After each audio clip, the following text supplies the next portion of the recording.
On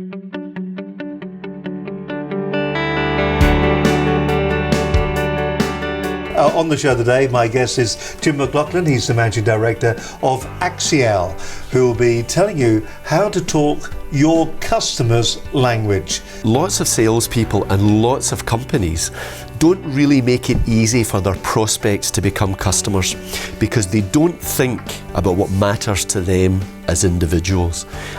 Why do we like and trust other people, particularly if they're trying to sell us something?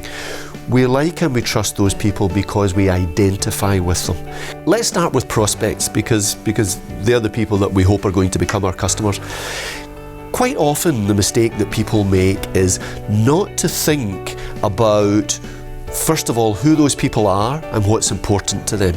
What kind of organisations, what kind of companies could be my customer? I think the biggest mistake that people make is not to prepare properly and not to think who are the people that I'm going to be speaking to and who are the people that I might be speaking to, and to prepare in advance a relevant pitch for the kind of people that they'll be speaking to. Well, let me just say that every aspect of business and every aspect of life has its own jargon. So the technical people have a jargon, financial people have a jargon, the marketing people have a jargon, and they all use their phrases, their acronyms, their abbreviations.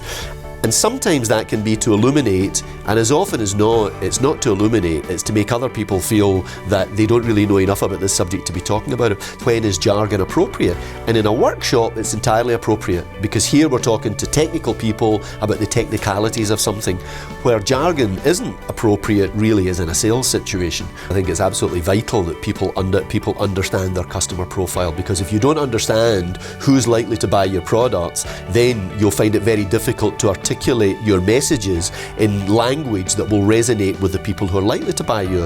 And it's not enough to say, oh, anybody will buy our product or service, unless you're in a consumer market, or unless you're in a situation where you have something that's absolutely unique and people are beating a path to your door. Selling anything is a journey. It's a journey which can be likened to a conversation or a series of conversations, because when you're selling something in a business-to-business environment, typically it's not really about selling, it's about making it easy for someone to buy something that is going to deliver a benefit to them. So you've stood back and you've looked at your marketplace and you've decided these are the people that we want to target. So the next thing that you're going to decide is what are the channels that I'll reach those people through, and some of those channels will be social media channels. There are various social media channels, and there are new social media channels coming up all of the time. The ones that are most frequently found in business are your company website and blog, Twitter, Facebook, and in a B2B environment, most importantly, LinkedIn. So if you want to make sure that you get the language right in which you're presenting your products and services, the first thing that you really need to do is to define who your customers are. We tell our customers to think about it in terms of what size of organisation, what market sector they work in, is it public or private sector, where are they if geography is important. Once you know what type of organisation that you're selling to or that you want to sell to, the next step is to decide who are the decision makers and who are the influencers who will be involved in making a purchasing decision.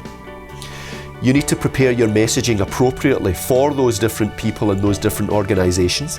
And I would suggest that you have an elevator pitch, just a few words as we talked about earlier that describe what you do, and you've got an elevator pitch that you can deliver in 30 seconds, one that you can deliver in 2 minutes, and a longer one that you can deliver in 5 minutes that tells people what benefits you offer them, usually how you can help them generate more revenue, how you can help them take cost out of their business, how you can help them remove risk from their business, or how you can help them make their business more agile. Then you need to decide what are the right channels to deliver that message by. Is that going to be through a website, a blog, social media, email, direct marketing, or the telephone? And once you know the answers to all of those questions, it's much easier to make sure that the language that you use is relevant for each of those individuals via each of those channels.